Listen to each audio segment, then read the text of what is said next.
We've been building up for this for a long time. It's only 3 days away. We're talking Iowa. Candidates like Marco Rubio and Jeb Bush last night showing signs of life. Could they be some surprises in a Hawkeye state? Joining me now, Gina Loudon, David McIntosh, Rich Lowry, and Jillian Melchior. And Rich, you're there in Iowa. What's the feeling the day after these debates?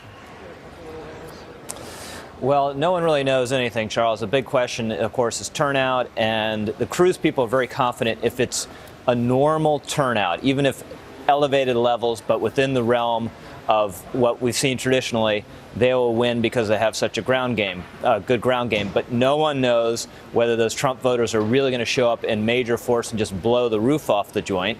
The one thing everyone seems to agree on, either because they're seeing the numbers or you can tell by their actions, is that Marco Rubio is on the upswing now. And the big sign of that today was Ted Cruz pulled a negative ad against Ted Cruz and instead started dumping it on Marco Rubio's head, which is a sign they see Rubio coming up. You know, Gina, I think Rubio was the winner last night in the debates. That's just my opinion. I know he's campaigned heavily in Des Moines. But Cruz is the only candidate that's hit every single county. So, I mean, this is sort of an all or nothing effort for him.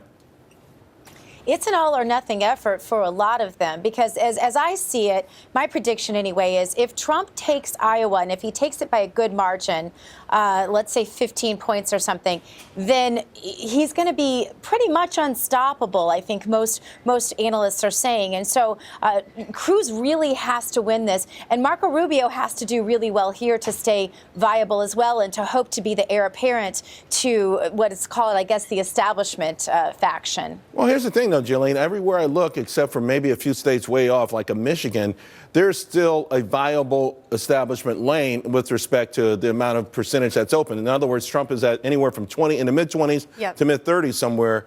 And you wonder if once some of these guys start dropping out, if there will be one true establishment person. Rubio 2 weeks ago had a 3-2-1 strategy, third in Iowa, second in New Hampshire, first in South Carolina.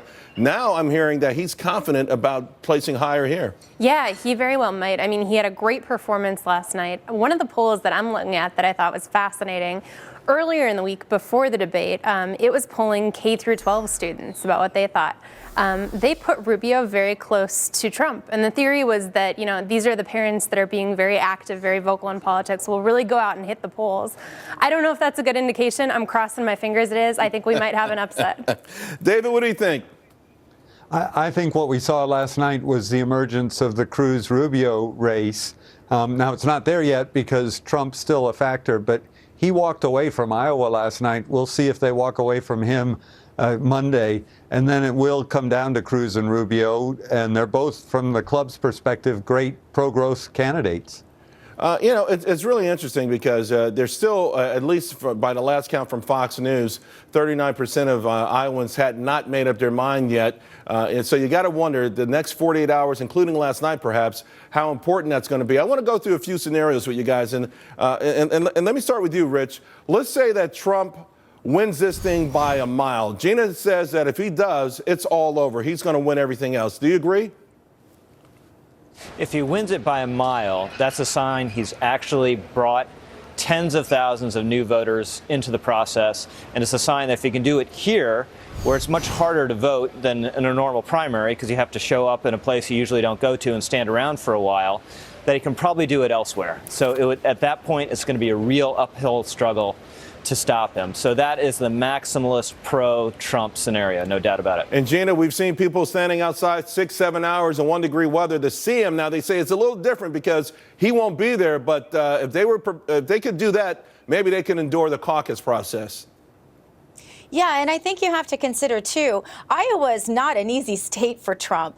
There's been a lot of money spent against him to say, hey, he's not as evangelical as conservatives have traditionally liked, Iowa being a stronghold of truly evangelical, very conservative voters. So Iowa is going to be a really good litmus test as to how well Trump can play in the rest of the country. And if he wins this by a big margin, I'd say that we're going to see some big shifts in the primary field.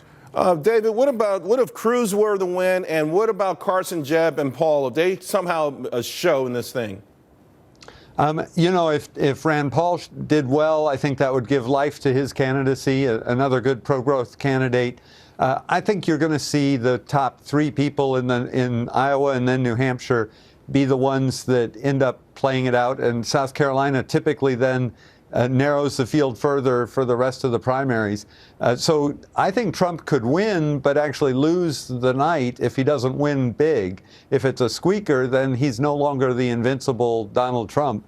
And if either Ted Cruz or Rubio catch up with him, then I think he's in trouble. I think he'll be able to say, if I win by 1 vote, I won by 1 vote. But that being said, let's say Cruz wins this thing. Let's say that the old school retail hit every single county, spend a lot of money, shake a lot of hands. Let's say that that really does work, because Trump didn't do that necessarily in Iowa or New Hampshire. He does these big gargantuan events, but what if it really does get back to basics?